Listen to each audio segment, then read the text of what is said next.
Kung mahilig ka mag-DIY ng motor, magugustuhan mo yung video natin today. Pupunta tayong Honda Paranaque ngayon, magpapaturo tayo kung paano ba mag-CVT cleaning. Kaya kung nagpaplano ka rin mag-DIY ng CVT ng motor mo, panoorin mo tong video.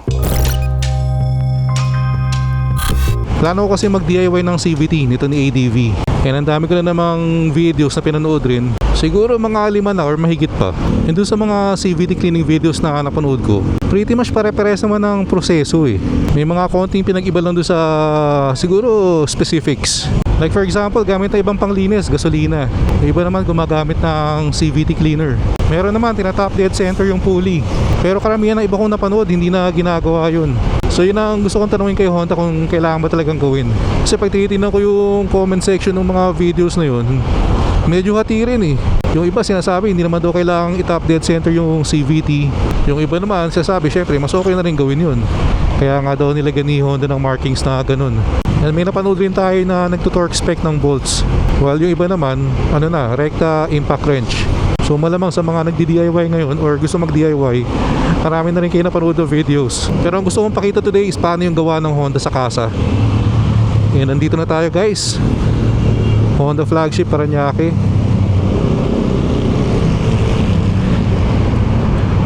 Diretso na tayo dito sa service bay nila.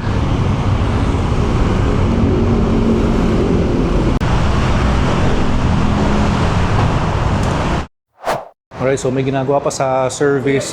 Hintayin muna tayo, tambay muna tayo dito. Yan guys, medyo busy pa sila. Pero nakapila na naman si ADV. Tara guys, ikot muna tayo dito. And reminder pala guys kasama sa paraffle natin tong PMS dito sa Honda flagship Paranaque. Ito yung oil na gagamitin. Pro Honda na pang scooter, fully synthetic. Ito naman yung gear oil. Kung sa mga nagtatanong lagi sa akin kung magkano ba yung oil dito, ayan guys. So yung Pro Honda 340, fully synthetic, 1 liter. And 65 pesos naman yung gear oil. Silip muna tayo sa taas. Boss Reg! Basta, sir. Okay naman. Tara guys, pasyal ko muna kayo dito sa showroom ng mga big bike. Pero ito pala yung unang bumungad sa atin. Itong Hornet 500. Gusto ko rin yung itsura nito eh. Oh. Ang ganda pa ng kulay. Metallic white. And guys, nakasale pa lang ngayon itong Hornet 500 So 339,000 na lang ngayon to.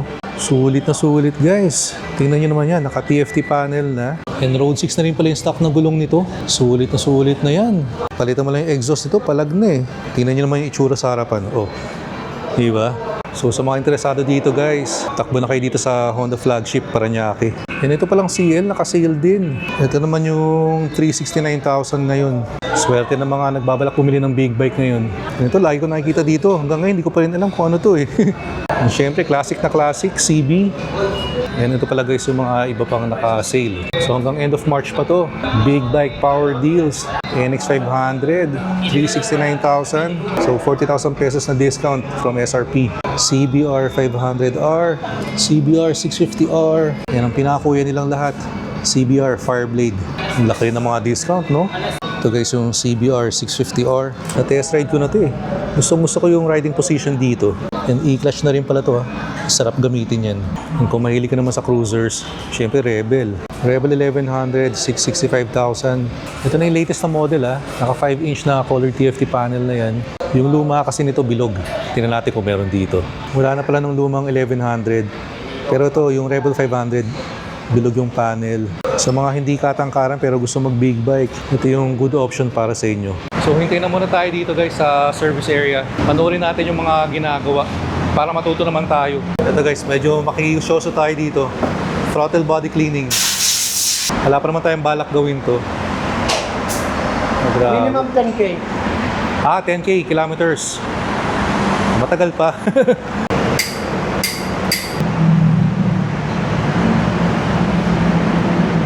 Dapat dito, alam mo yung ginagawa mo.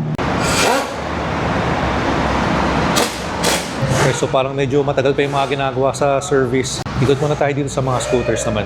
Guys, may dalawang Navi dito. Isang color red. Yung green naman tong isa. Maganda rin tong green Parang iba kasi yung pagka-red nitong Navi, no? Yan guys, may dalawang Click 125 V4 dito. Color black pareho. Yan guys, ganda no?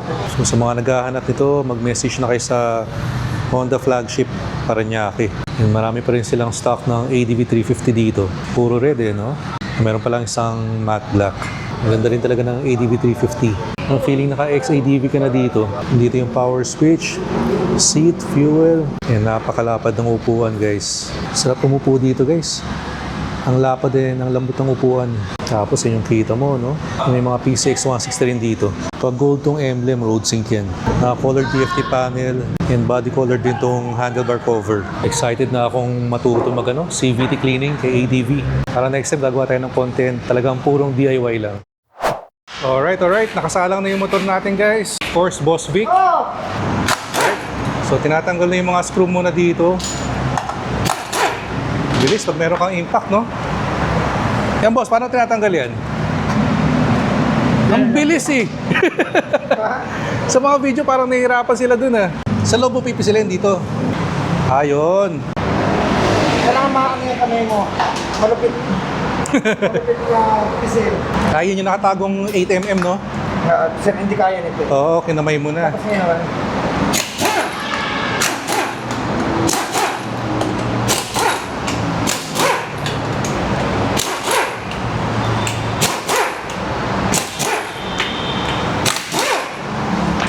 Sunod, i-stopper natin lahat ng bolt. Bisado na. Then, First time yan, first time. pag mahirap na ganito po, medyo sabi ko naman natin ganito. Mas dahan-dahan lang po. Isang Anong tawag dito? Puli po. Ito yung pulley set, no? Ito yung dry... Bell. Bell. Tapos, torque drive. Bell, torque drive. Tapos ito yung pulley.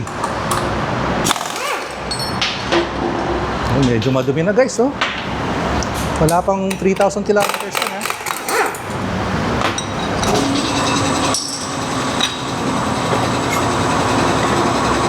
Yan guys, oh. Kahit pala mababa yung milyahe, madumi pa rin. Ito yung bola. Baklas na pala lahat eh.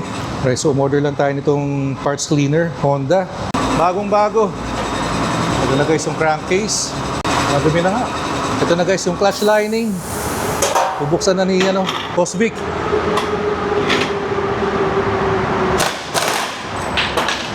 Diba, pinapapa yun. Si Boss Vic, hinamay lang, no? Yung ginamit pala dito guys, 39mm yun, ha? Ito guys, 39mm to. Ay, mga circlips pala, sinusungkit lang. Ayan. Flathead lang, pinagsusungkit. Alright. Tapos medyo percent lang natin konti. Ay, yung plate. Kaya natin tumanok. Clutch plate eh. Okay. May technique pala. Clutch plate. Tapos yung clutch plate, yung flat side sa taas. Yung rounded sa loob. Ito na, may sikreto si Boss Vic. Napakabilis nun ah. Kailangan meron kayong ganito guys. Circlip remover. Circlip remover. Pang Guinness Book yata yung yung bilis ng CVT cleaning ni Boss Vic. Kabisadong kabisado eh. Boss Vic, itong cleaner na to, pwede sa lahat yan, kahit sa goma. Yes po, basta matuyo lang agad.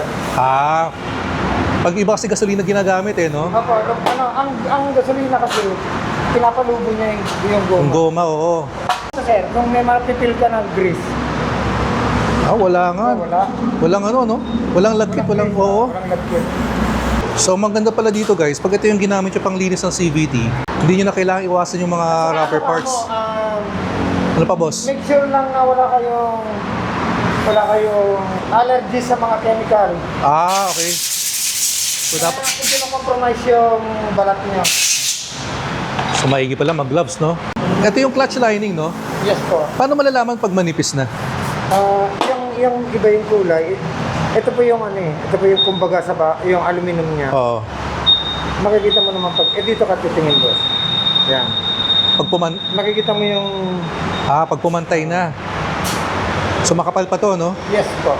Yung ibang CVT cleaning na gasolina gamit, iniiwasan nila dito kasi may goma sa gitna yan eh. So dito pwede. Saka mabilisan lang po.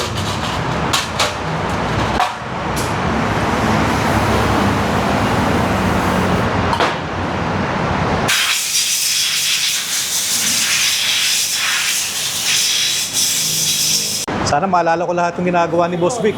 Susunod, balik ka ulit. Ikaw naman ang gagawa ko manunod. Yun! Ito, Boss Vic, nila tinatanggal yung goma. Di ba kailangan tanggalin yan? Minsan kasi pag tinanggal mo pa yan, dun pa lumubo. Oo. Yan guys, oh. Malinis na. Parang bago na sa linis. Ito na yung pulley guys, nilinis. Brush lang. Makinis pa naman, oh. Ito boss, yung chine-check dito, no? Kung meron ng parang ano daw, mga uka. Parang kaya mong gawin yan kahit nakapikit eh, no?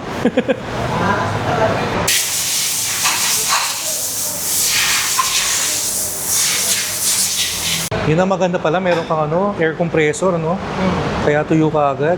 Maganda pala dito sa kasa, pagkahugas, pagkalinis, tuyo ka agad. Ito yung bell. Napakadumi guys. Tingnan nyo kung gaano kadumi yan.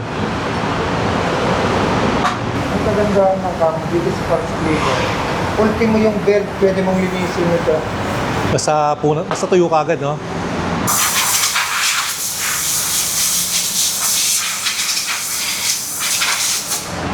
Ultimo yung belt, pwede. Kahit belt, nilinis guys, oh.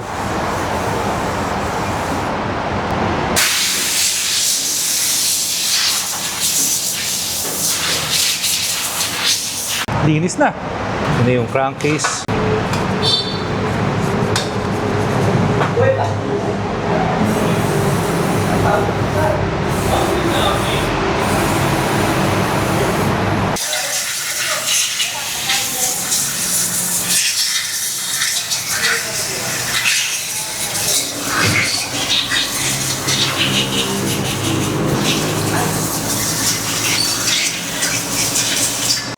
Linis na.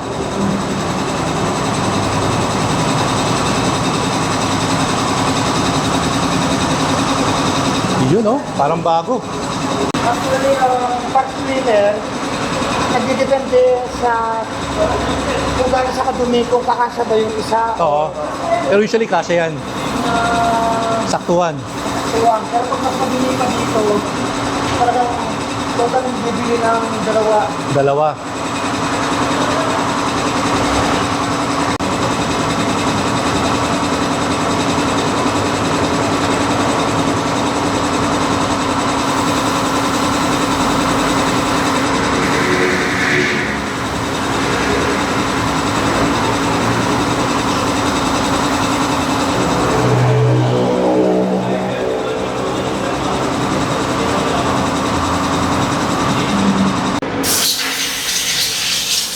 Napakalinis na ulit.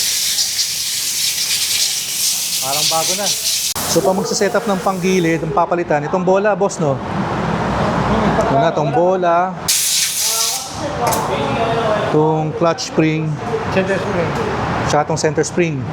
Yung close, Oo. yung sa kanan mo lagi. Kanan yung sarado. Bukas. Kanan. Kanan yung bukas. Para hindi ka malito. Oo. Tapat mo sa'yo. Kanan yung sarado. Mm-hmm. Kaliwa yung bukas yan. Tapat mo ulit sa Oo. rampa. Hindi siya pwedeng ganyan. Okay, oo. Baligtad yan.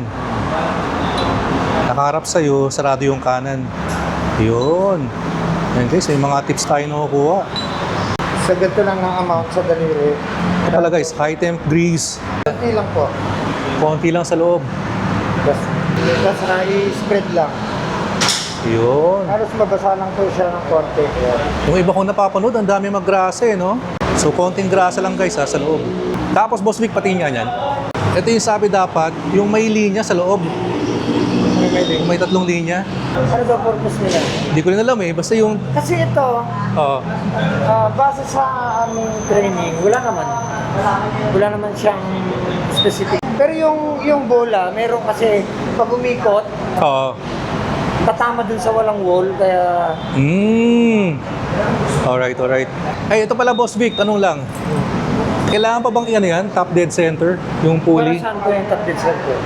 Hindi ko rin alam, boss eh. Napanood ko lang sa video eh. Dito? Oo. Timing? Oo. Pagka nag-top overhaul ka, Pag overhaul. pag nag-top overhaul ka kasi ganito, wait lang, papakita ko sila. Eh pag CVT cleaning lang, ganyan. Hindi na kailangan ng top dead center. Oo, ayun o, ula-ula ko nga lang yun. Oo. Walang kinalaman yun, yung top dead center na yun.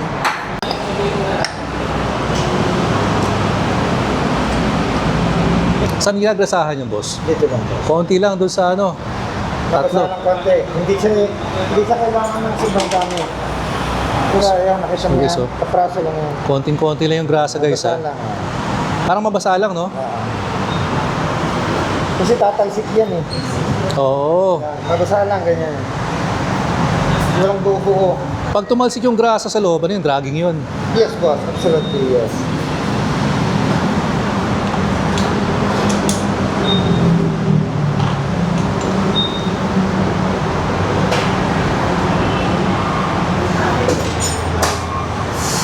Ito na. Yung spring, may orientation yan. Yes, sir. Kasi hindi mo siya mailalagay pag baliktad yun. Oo, yung mahaba doon.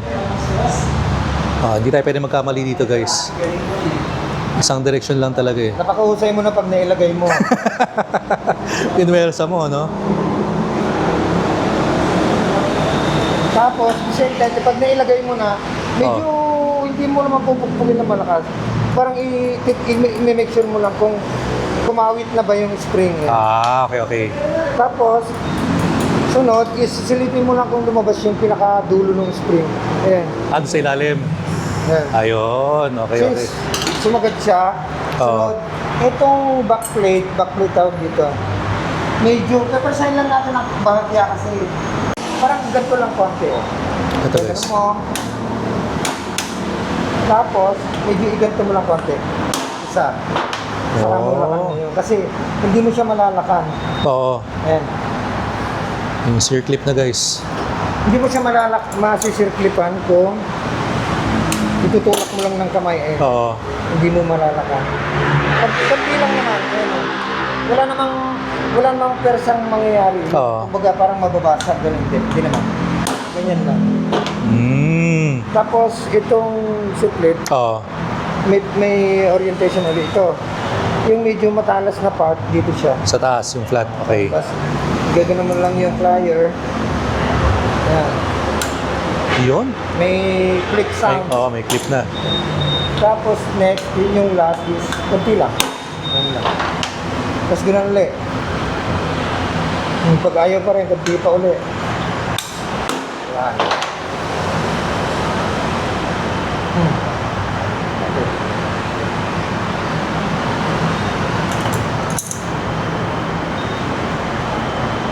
Yan. Alright. Pagka wala kang narinig na click sounds na gano'n, Oo. either hindi tumama yung pinaka-groove. Oo. Or kulang pa sa lubog yung yung plate, no? Ganun lang ka-delay guys, oh. Bilis. Ito na yung ano ko, yung Ito. yung lupit ko ang kaibigan. Kailangan pala dito may assistance. Hindi kaya mag-isang tao lang to. Kaya naman. Kaya naman. Kaso nga lang pag nabitawan mo, baka tamaan yung panga mo. Yun lang. Alright. Tapos may orientation dito, boss. Ano yan dapat? Yung may guhit na yan, dyan sa seba ko. Ibabaw yung may pintura na, Hindi oh. siya ganito. Kasi mostly ganito ginagawa nila eh. Magagasgas to ng buo. Kasi ito, kapain mo, boss. Makinis. Tapos ang kabila, hindi. Katulad kanina yung backplate ulit. Yan, kailangan kakamayin mo muna. Saka mo. Oo. Yung pala, Boss Vic, tinotorque spec mo pa yan? Actually, ito kasi meron ng 1, 2, 3. Parang ito is 10 Newton meter, 20, 40, parang gano'n. Oo. Since ito nagre-range ko na 49. 49 yata eh, no? kasi manipis lang ito. 40, 50, no? Ngayon, ito lang. Tapos pag gumagamit naman kayo ito, para be aware lang po kasi kailangan nakaset na to ng pang tight. Panghigpit. Kasi pag once na binaril ko to ng nakaset siya ng kaluwag, Oo. tatama sa mukha mo. Oo nga, no? Kasi may spring sa loob eh. Kailangan hanggang maaari hawakan mo muna to, di ba? Clockwise. Oo. Para sigurado. Clockwise, yun yung kaluwag. Correct. Clockwise, oh. Tapos number 1 muna. Makikita mo siya, hindi siya persado. Yan, oh. Oo. Sunod, number 2. Mas malakas. Ah. Pag pinahingal mo na, number 3. Yun. Pag ganun, tama na yun. Ganun lang kasimple, no? Tama na yun. Tapos pag di ka naman sure, ulitin mo lang. Yan. Nice. Sure yun. Hindi luluwag yun. Tapos next is, ito lang. Depende na sa inyo kung saan kayo maluwag paglagay. Sa akin naman ganito. Oo. Hila, tapos piga. Yan lang. Hihilahin mo lang hanggang pumasok yung belt. No? Iba-iba kasi sir, meron yung kasama na Pero pag ganyan, hinihila mo lang, no? kung kaya ng grip mo. Anong piga? Anong pinipiga mo doon? Ito. Ah, para bumukas. Ito, impact na to, guys. Kasi yan, una muna. Dos. Tres. Yun. Uno. Dos. Tres. Nice. Anong i-align, boss? Ah. Ayun. Ah, ganun pala yun. Yan, yan, pwede mo na takpan. Kailangan, may ano, kailangan masikip. Isang ikot lang ng gulong. Kasi ganun mo, yan lang. Yan lang po. Kasi yung bearing doon, kahit hindi na po lagyan, kasi may grasa na yung loob mo. Ito naman, yung takip is, kukunin nyo lang ito, dowel pin. Importante yan, yung dowel pin. Isa kasi, pag lumang-luma na yung motor, hindi na matatanggal itong dowel pin.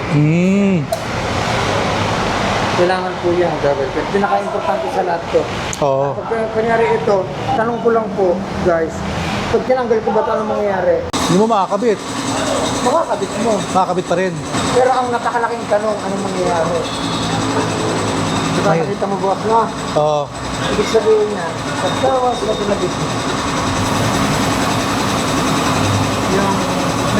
Yung may gawin na, di ba naka-align yung bearing nito? Oo. Pag wala yung dowel at nalubak ka, bumabang konti, wala na sa align yung Oo. bearing. Oo. Doon siya nasisira. Yan na, balik na yung mga bolts.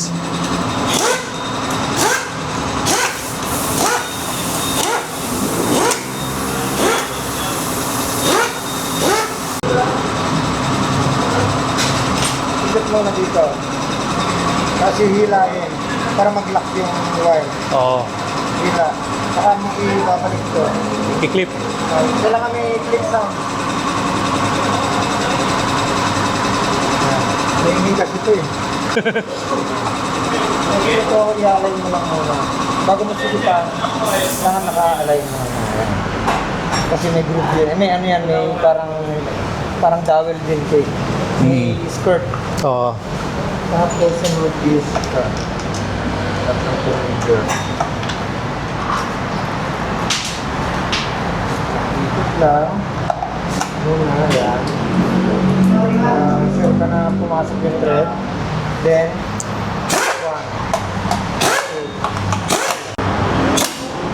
2. Yun lang yun.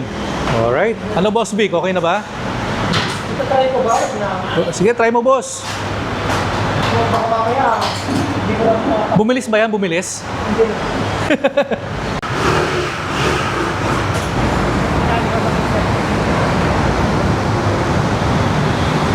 Ano, goods, boss? Goods? Yun. Good. Alright. So, goods na ulit si ADV. Yan again sa mga gusto pala mag-DIY ng CVT cleaning. Imbis na gasolina yung gagamitin nyo, I suggest ito na lang yung gamitin nyo. Kasi ito, cleaner talaga. So, hindi ganun ka-harsh sa mga rubber parts. Yan ito guys, yung CL500. Kababalik lang dito. So, soon, i-review natin to. Kaya sa mga interesado dito sa big bike na to, hintayin nyo yung test ride video natin. Parang na-excite na ako tono ng CVT. Ito pala guys yung motor ni Jancy. Shoutout sa'yo brother. Alright.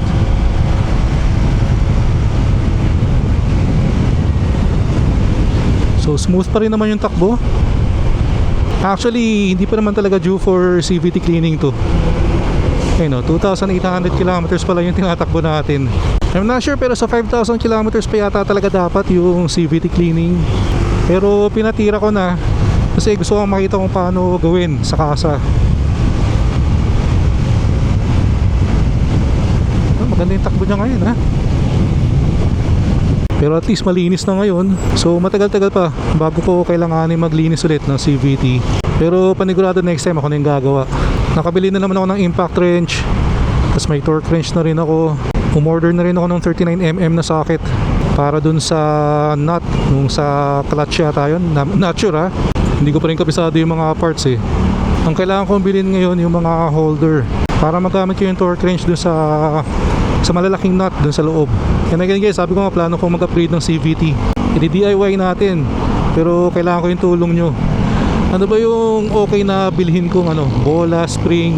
Alam ko depende rin sa bigat ng rider yun eh. So around 75 kilograms ako. So dun sa mga similar weight na nag-upgrade na ng CVT, anong setup nyo? Ang ni-recommend sa akin, mag 16 grams daw ako na bola. So 16 lahat. Tapos center spring 1K and clutch springs 1K din. So let me know kung goods naman yung setup na yun. Yan ang gusto ko pala guys, sana yung arangkada gitna. Gusto ko yung dumadamba talaga. Yung dulo okay lang kahit hindi masyadong malakas. Kasi alam naman natin pag nagtono ka ng CVT, hindi naman pwedeng malakas lahat, di ba? Hindi naman pwedeng malakas sa arangkada, gitna, dulo. Kumbaga meron talaga mga compromise. Kaya depende na sa preference mo. So nga, sabi ko nga, mainly city riding to. Hindi ka naman makakadulo dito. So mahalaga sa akin yung arangkada gitna, pang overtake. And kung anong brand na rin pala guys yung okay. Ang madalas ko nakikita, JVT. So sana guys, may napulot kayo sa video natin today. Going back pala dun sa mga tools na kailangan, naka-order na rin ako nung circlip pliers. Yung kasi yung kailangan mo guys para madali mong matanggal and mabalik yung clutch spring. Yan ang maganda doon sa ginagawa ni Boss V kanina. Mabilis yung hugas, mabilis yung linis, tas tuyo ka agad. Kaya yun ang kailangan magkaroon din ako yung air compressor. Although may blower naman ako sa bahay, pero hindi ko alam kung pwede yun. So guys, maraming salamat sa mga sumama sa pasyal natin today. And doon pala sa mga hindi pa nakasubscribe sa channel, please click the subscribe button below and like and share the video. And guys, sa mga hindi pa nakakaalam, malapit na tayo mag 100,000 followers sa Facebook page. And pag nahit na natin yun, magpaparaffle tayo. So kung gusto nyo malaman yung details, follow me na lang sa Newbie Rides page sa Facebook. So again, salamat sa mga sumama sa pasyal natin today. Kita-kits tayo sa next video. Ingat kayo lahat palagi, always ride safe. Peace out.